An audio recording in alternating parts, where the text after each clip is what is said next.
Left-handers Holland and Harrison. Well hit to right field. Wow, Sweeney watches this one sail a third of the way up the seats. A monster blast. That one's coming close to going to where they colored the seat for Ted Williams. That's the longest ball I've seen hit to right field here. That's 1, 2. That's about 15 rows over the bullpen in right field.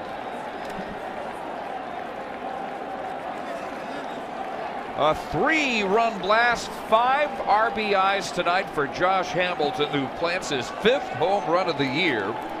Well back in the right field seats. That's a hanging breaking ball, it looked like, right down the middle of the plate. And that went way over.